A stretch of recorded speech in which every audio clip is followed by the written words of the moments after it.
पहला प्रश्न है आपके सामने, सामान्य ज्ञान एवं जानकारी से है। क्या दिया गया है? 1942 में भारत छोड़ो आंदोलन आरंभ करने के लिए कौन सा मुख्य कारण था? तो ध्यान देना, वेरी इंपॉर्टेंट प्रश्न है। तो मुख्य कारण आपसे पूछा है, कौन सा था मुख्य कारण? तो सी आपका यहाँ पे करेक्ट आंसर हो जाएगा, क्रिप्स मिशन की विफलता। क्रिप्स मिशन की विफलता इज द करेक्ट आंसर। इसी के साथ अगला प्रश्न है, निम्नलिखित में से किसको भारतीय नेपोलियन कहा जाता है? बहुत ही बार पूछा गया प्रश्न है। Option number A is the correct answer, Samudragupta को।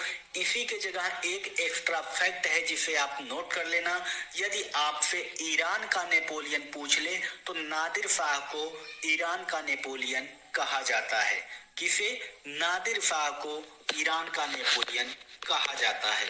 इसी के साथ अगले प्रश्न की ओर आगे बढ़ते हैं और देखते हैं अगला प्रश्न, भारतीय राष्ट्रीय कांग्रेस के किस अधिवेशन में पूर्ण स्वराज का लक्ष्य अपनाया गया था? तो ऑप्शन नंबर डी यहाँ पे करेक्ट हो जाएगा, लाहौर में पूर्ण स्वराज का लक्ष्य अपनाया गया था। तो जिन भाइयों का पेपर है और वो ये प्रैक्टिस शीट देख रहे हैं तो कृपया देखकर ये जांचें आप कितने प्रश्न को खुद से सही कर पा रहे हो। तो कृपया कमेंट करके हमें जरूर बताएं कि आपका कितना प्रश्न सही है, और यदि आपको नहीं आ रहा है तो उस उत्तर को ध्यान से जरूर देख लें, क्योंकि आपके पेपर में हो सकता है यही प्रश्न हूबहू छप सकता है। तो बिना टाइम वेस्ट किए अगले प्रश्न की ओर चलते हैं। गाडविन ऑस्टिन है क्या है? एक ये आपसे पूछा गया है। तो यह एक शिखर है, आप लोग जानते होंगे, ये ज्योग्राफी से लिया गया है, जो कि चोटी है। गाडविन ऑस्टिन एक चोटी है, इसलिए डी आपका यहाँ पे करेक्ट हो जाएगा। अगला प्रश्न क्या है, भारत की संसद द्वारा दल बदल विरोधी कानून किस वर्ष में पारित किया गया था? तो यहाँ भी ऑप्शन नंबर आपका डी होने वाला है। 1985 ईस्वी में पारित किया गया था। 80 का डी ऑप्शन करेक्ट हो जाएगा। इसी के साथ किसी उच्च न्यायालय के न्यायाधीशों की पेंशन प्रभावित की जाती है, ये आपसे पूछा गया है। तो राज्य की संचित निधि को, राज्य की संचित निधि को बी आपका यहाँ पे करेक्ट आंसर हो जाएगा। इसी के साथ किसी राज्य का उच्चतम विधि अधिकारी कौन होता है, ये पूछा गया है। किसी राज्य का उच्चतम विधि अधिकारी कौन होता है? तो महाधिवक्ता होता है। डी आपका करेक्ट आंसर हो जाएगा। महान्यायवादी पर टिक मत कर देना, महाधिवक्ता होता है उच्चतम अधिकारी, तो ध्यान रखना। इसी के साथ अगला प्रश्न, संविधान के निर्माताओं के मनोभाव और आदर्श प्रतिबिंब होते हैं। यदि आप प्रैक्टिस सेट करते हो तभी जान पाते हो किस प्रकार से प्रश्न पूछा जाता है, कैसे कैसे प्रश्न पूछे जाते हैं। तो ध्यान देना, संविधान के निर्माताओं के मनोभाव और आदर्श प्रतिबिंब क्या होते हैं, ये आपसे पूछा गया है। तो उद्देशिका में निहित होते हैं, ये आपका करेक्ट आंसर हो जाएगा, नोट कर लेना। इसी के साथ अंतरण आय क्या होती है? अंतरण आय आपसे पूछा गया है, क्या होती है? तो वह आय जो किसी उत्पादन प्रक्रिया से ना बनी हो उसे ही अंतरण आय कहते हैं। ये आपका प्रश्न है और ये उत्तर है, तो ध्यान रख लेना जरूर। इसी के साथ अगला प्रश्न है जो कि हमें लगता है सोडियम वाष्प लैंप, यानी केमिस्ट्री से पूछा गया है। सोडियम वाष्प लैंप पीले रंग के साथ जलने से इसका कारण क्या है? सोडियम वाष्प लैंप पीले रंग के साथ जलता है, इसका कारण क्या है, ये पूछा गया है। तो B is the correct answer.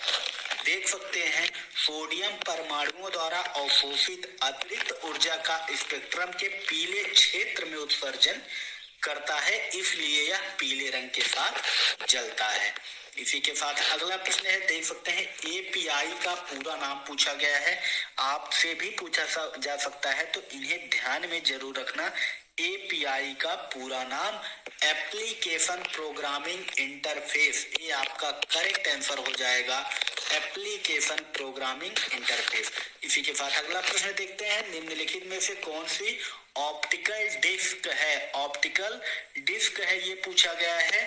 तो super disc is the correct answer, B आपका यहाँ पे सही है, सुपर डिस्क। इसी के साथ अगले प्रश्न की ओर आगे बढ़ते हैं, रेलवे की पटरी में रेलों के जोड़ों के बीच थोड़ी सी जगह छोड़ी जाती है। अब वो जगह क्यों छोड़ी जाती है ये आपको बताना है दोस्तों। तो ताप में मौसमी परिवर्तन के कारण पटरियों को विकृत से बचाने के लिए, कहने का मतलब है जब गर्मी पड़ती है तो पटरियां चौड़ी होती हैं, तो इसलिए उनके बीच में जगह छोड़ी जाती है ताकि जब वो पिघले तो वो उस स्थान को भर लें जो स्थान खाली है। तो ये आपका यहाँ पे करेक्ट आंसर हो जाएगा। इसी के साथ अगला प्रश्न है, देखते हैं, ओडोंटोलॉजी विज्ञान की एक शाखा है, उसका संबंध किसके अध्ययन से है ये आपको बताना है। तो दंत अध्ययन से ओडोंटोलॉजी संबंध रखता है, ये ऑप्शन आपका करेक्ट हो जाएगा। इसी के साथ सामान्यतः जीव अपना स्थान बदल सकते हैं, किंतु निम्नलिखित में से कौन सा जीव स्थान नहीं बदल सकते ये आपको बताना है दोस्तों, ये आपको बताना है 90 वाले प्रश्न में। तो हाइड्रा एक ऐसा जीव है जो अपना स्थान नहीं बदल सकता है, यानी सी इज द करेक्ट आंसर हो जाएगा। बीज किसके बिना अंकुरित हो सकता है ये पूछा गया है, जो कि बायोलॉजी से रिलेटेड प्रश्न है। तो आप हमें कमेंट करके बताइए, बीज किसके बिना अंकुरित हो सकता है। तो पर्याप्त प्रकाश के बिना यह तब भी अंकुरित हो सकता है, यानी यदि इसे पूर्ण प्रकाश न मिले तब भी अंकुरित हो सकता है, लेकिन ऑक्सीजन, आर्द्रता और ताप इनके बिना अंकुरित नहीं हो सकता। पेपर में ये भी पूछ सकता है, इसलिए ये भी याद रखना, इनके बिना अंकुरित नहीं हो सकता, लेकिन पर्याप्त प्रकाश के बिना अंकुरित हो सकता है। समुद्र का जल वर्षा के जल से अधिक नमकीन होता है, क्यों? ये आपको बताना है। वेरी इंपॉर्टेंट प्रश्न है, तो ए इज द करेक्ट आंसर हो जाएगा। नदियां मिट्टी से नमक धोकर उन्हें समुद्र में डाल देती हैं, इसलिए समुद्र का जल वर्षा के जल से अधिक नमकीन होता है। तो ये आपका करेक्ट हो जाएगा। इसी के साथ अगला प्रश्न है, अफ्रीका में सबसे घनी आबादी और प्रचुर तेल वाला देश कौन सा है ये पूछा गया है आपसे। तो Nigeria is the correct answer, C आप ध्यान में रख लेना, सबसे घनी आबादी और प्रचुर तेल वाला देश नाइजीरिया है। इसी के साथ अगला प्रश्न है, निम्नलिखित में से कौन प्रदूषण नहीं फैलाता है? ध्यान देना, फैलाता है पूछे तो अलग प्रश्न होगा, नहीं फैलाता है इसमें पूछा गया है। तो सौर ऊर्जा का प्रकाश, B is the correct answer, प्रदूषण नहीं फैलाता है। और यदि फैलाता में पूछे तो पेट्रोल जलना, रबर का जलना, ये सभी क्या करते हैं? प्रदूषण फैलाते हैं। इसी के साथ अगला प्रश्न है, निम्नलिखित में से कौन सी कृषि रीतियां हमारे जल संसाधनों के प्रदूषण के लिए मूलतः उत्तरदायी रही हैं? ये आपसे पूछा गया है। Option number A is the correct answer, पशुओं की खाद का प्रयोग जो है ये उत्तरदायी रही है।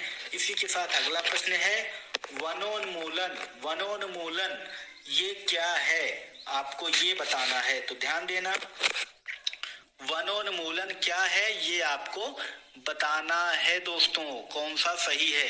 तो आप हमें कमेंट करके जरूर बताइए। उसी का प्रश्न है ये, जो प्रश्न हम पढ़ चुके हैं ये उसी का प्रश्न है दोस्तों, कौन सा सही है देख सकते हैं। ये आपको बता दूं यहाँ पे 95 वाले में A option is the correct, यानी 2 और 3, यानी रासायनिक उर्वरक का प्रयोग और रासायनिक कीटनाशियों का अधिक प्रयोग दोनों ही जरूरी है, यानी 2 और 3 जीता, यानी ए ऑप्शन करेक्ट है जिसमें 2 और 3 निहित है। इसी के साथ अगला प्रश्न देखते हैं, तो जो कि जनगणना से पूछा गया है कि संदर्भ में प्रयुक्त पद लिंग अनुपात का सही वर्णन निम्नलिखित में से कौन सा है ये आपको पूछा गया है। तो यहाँ देख सकते हैं डी ऑप्शन करेक्ट हो जाएगा, प्रति 1000 पुरुषों पर महिलाओं की संख्या। जो लिंगानुपात होता है वो 1000 पुरुषों पर महिलाओं की संख्या द्वारा पूछा जाता है, यानी पुरुषों की संख्या 1000